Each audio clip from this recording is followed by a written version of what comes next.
On va maintenant s'intéresser aux fonctions et aux notions essentielles entourant ce concept-là. Donc, premièrement, une fonction, c'est une règle de correspondance qui est associée à une valeur de la variable indépendante qu'on va habituellement appeler x au plus une valeur y de la variable dépendante. Donc, quand je dis au plus une, ça veut dire qu'il y en a soit 0 valeur ou une valeur. Donc, d'habituellement, on va écrire y égale f de x. Donc, graphiquement, j'ai ici un graphique qui représente bien une fonction.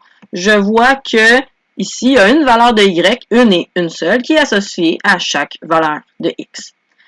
Au contraire, un exemple de quelque chose qui ne serait pas une fonction. Donc, si j'ai une relation entre x et y qui est donnée par cette équation-là, mais ce n'est pas une fonction, je vois très bien qu'il y a deux valeurs de y qui est associée à une seule valeur de x. Donc, par exemple, si je prends ici l'exemple de x égale moins 2, j'ai un y positif et un y négatif. Ce n'est pas une fonction.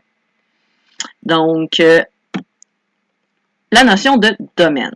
Le domaine de la fonction f que je vais noter, dom f, c'est l'ensemble des valeurs de x pour lesquelles je peux calculer une valeur de y. Donc, l'ensemble des x pour lesquels f de x existe.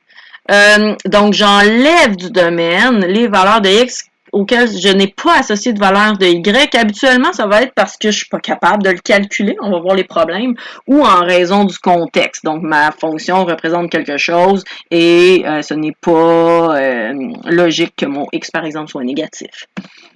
Graphiquement, donc si j'ai une fonction, on voit qu'il n'y a jamais deux y qui sont associés à un seul x, mais on voit par exemple que pour x égale 2, si je viens ici puis je veux lire le y qui lui est associé, j'ai un point blanc pour représenter un trou. Donc x égale 2, il n'y a pas de y qui lui est associé, il ne fait pas partie du domaine.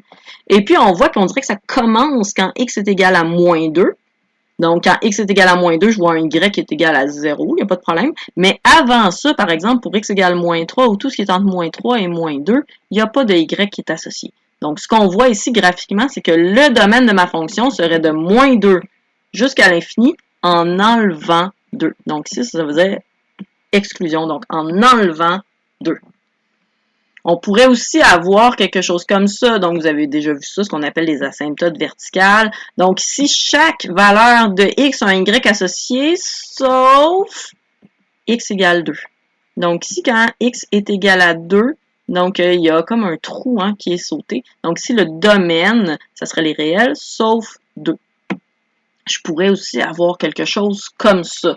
Donc, ici, qu'est-ce que je vois? Donc, j'ai des y, il n'y a pas de problème. Quand x égale 0, il n'y a pas d'y ici. Il n'y a pas d'y ici. Donc, x égale 0, il n'y a pas de y. Quand je continue ici, il y a des y, quand il y a un point ici, il y a un point noir ici. Donc, quand x égale 3, y égale 1, c'est bien une fonction parce qu'ici, il n'y a pas de y. Donc, je n'ai pas deux y, un par-dessus l'autre. Donc, ici, tout va bien. Ça fait partie du domaine. Quand x égale 7, j'ai deux trous, un par-dessus l'autre. Donc, en fait, il n'y a pas de valeur de y ici qui est associée. Donc, ça arrivait sur quand x est égal à 0, pas de y. Et quand x est égal à 7, il n'y a pas de y. Donc, le domaine, ça serait les réels, sauf à l'exclusion de 0 et 7. Donc, quand on veut trouver le domaine d'une fonction algébriquement. Donc, pour l'instant, à ce stade-ci dans la session, on va considérer deux choses.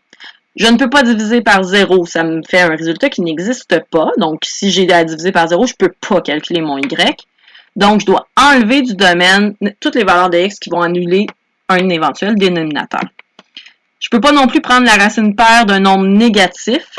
Donc, je ne dois conserver que les valeurs de x qui rendent l'argument de la racine, donc ce qu'il y a sous la racine paire, positif. Par exemple, si j'ai le domaine de la fonction f de x égale x5 moins 3x2 plus 7, ben, le domaine, à ce moment-là, c'est les réels, parce qu'il n'y a pas de division, il n'y a pas de racine paire. Également, si on fait l'exemple de la fonction g de x égale racine cubique de 2x plus 9, je me cherche le domaine, ben c'est, encore une fois, les réels. Il n'y a pas de division. Puis il y a une racine, mais elle est impaire. Donc, il ne faut pas oublier que ce sont seulement que les racines paires qui nous causent des restrictions sur le domaine. Donc, un exemple. Trouvons le domaine de la fonction f de x égale racine quatrième de 3 moins x, le tout divisé par x2 moins 16. J'ai un dénominateur.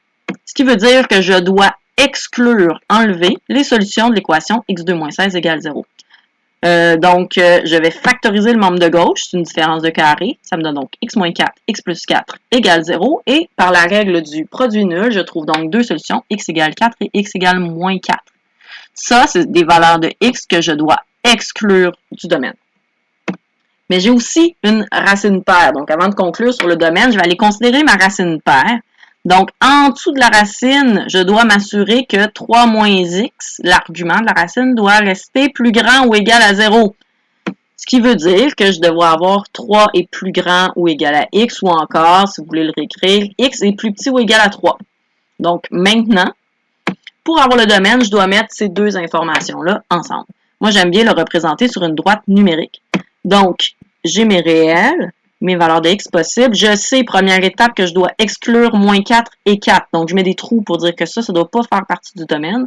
Et à ma deuxième étape, j'ai trouvé que x doit être plus petit ou égal à 3. Donc, je mets ici en gras, en sautant évidemment x égale 4, ces valeurs-là pour dire que je dois les garder. Et là, je vois visuellement mon domaine, qui serait donc de moins l'infini jusqu'à 3, inclus, sauf moins 4. Finalement, là, mon exclusion de x égale 4 que j'avais trouvé à la première étape, ben, j'ai pas à m'en soucier parce que de toute façon, pour satisfaire la racine, je dois arrêter à 3. Donc, j'ai pas besoin ici de dire que je vais exclure 4 parce que de toute façon, je ne vais jamais rencontrer 4 si je m'assure que ma racine quatrième demeure positive. Une autre notion importante, les zéros d'une fonction. Donc, ce sont les valeurs de x pour lesquelles on a f de x égale 0. Donc, on cherche pour quel x le y vaut 0. Donc, graphiquement, ça correspond aux endroits où le y vaut 0. Donc, mon graphique va rencontrer l'axe des x à ces endroits-là. Donc, je cherche là, la valeur de x. Ici, j'aurai à peu près 2,5, un peu plus que 3. X égale 0, puis un petit peu moins que moins 3, ce serait mes 0. Évidemment, si f de x égale 0, ça veut dire que f de x existe. Donc, c'est une façon de dire qu'évidemment, quand je cherche les zéros, je cherche des valeurs qui font partie du domaine de la fonction. Donc, petit exemple de calcul. Si je prends la fonction avec laquelle on a déjà travaillé, la racine quatrième de 3 moins x sur x2 moins 16. On a déjà trouvé le domaine. Donc, les zéros de la fonction, si je prends ma fonction, je dis ça doit être égal à 0, je cherche les valeurs de x, donc les solutions. On a déjà parlé du fait que si une fraction donne 0, c'est que son numérateur donne 0. Donc, ici, ce que je peux faire, je peux élever à la 4 les deux membres de l'équation. Donc, j'aurai 3 moins x égale 0. Ça me donne x égale 3. Ça fait bien partie du domaine. Donc, c'est mon 0. J'inverse la fonction juste pour changer un petit peu. Donc, g de x égale x2 moins 16 sur racine quatrième de 3 moins x. Je cherche les 0. Donc, si je veux résoudre ma fraction égale à 0, je sais que je vais prendre mon numérateur. Je vais faire x2 moins 16 égale à 0. Je factorise mon membre de gauche, x plus 4, x moins 4. Je vais trouver x égale 4 et x égale moins 4. Deux solutions de cette équation. Est-ce que ma fonction a vraiment deux zéros?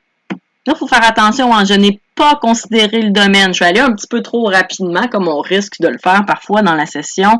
Donc, une fois que j'ai mes zéros, il ne faut pas que j'oublie de considérer, de me poser la question, est-ce que ces valeurs de x font partie du domaine? Bien, à cause de la racine paire qui est ici, je dois avoir x qui est plus petit ou égal à 3.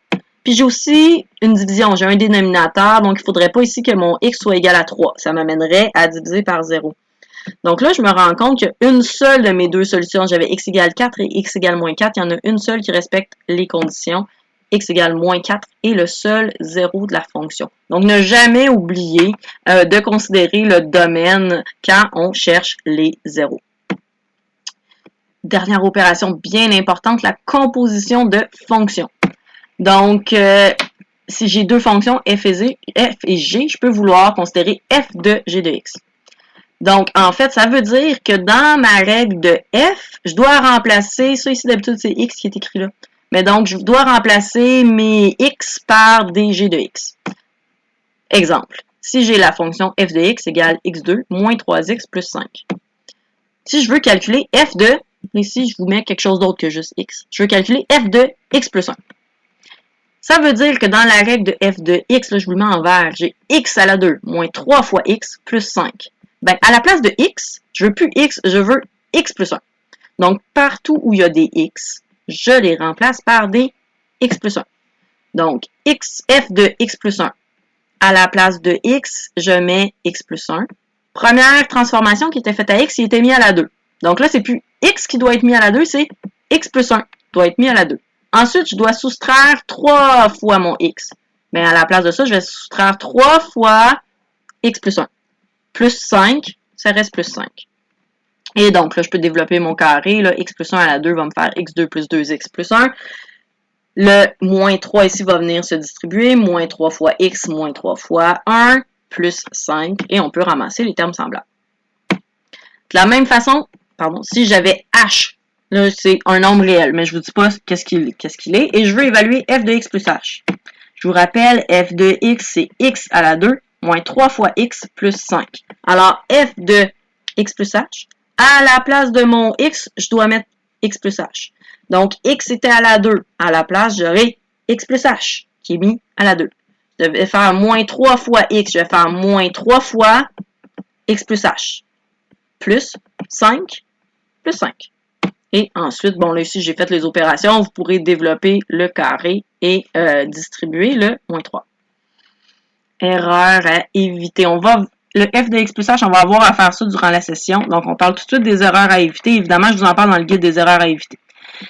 F de x plus h, si on écrit ça comme ça, ça veut vraiment dire, regardez, c'est f de x plus h. Regardez les parenthèses. Ça ne veut pas dire f de x, puis ensuite, ajoute h. C'est à x que j'ajoute h, pas à y. Ça ici, c'est y. Ça ici, tu fais y plus h. Moi, je dis que c'est mon x auquel j'ajoute h. Aussi, tous les x dans l'expression de f de x doivent être changés par des x plus h. Fait qu'il faut faire attention aux soustractions, aux multiplications par des constantes, aux exposants. Donc, il faut bien mettre des parenthèses. Il faut utiliser des parenthèses. Juste un petit exemple simple. J'ai f de x égale 2x. Si je veux faire f de x plus h, je dois mettre une parenthèse. Ça va être 2 fois, ouvre la parenthèse, x plus h. C'est bien 2x plus 2h.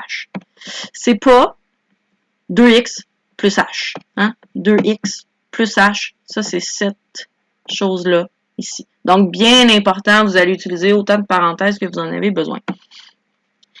Les soustractions.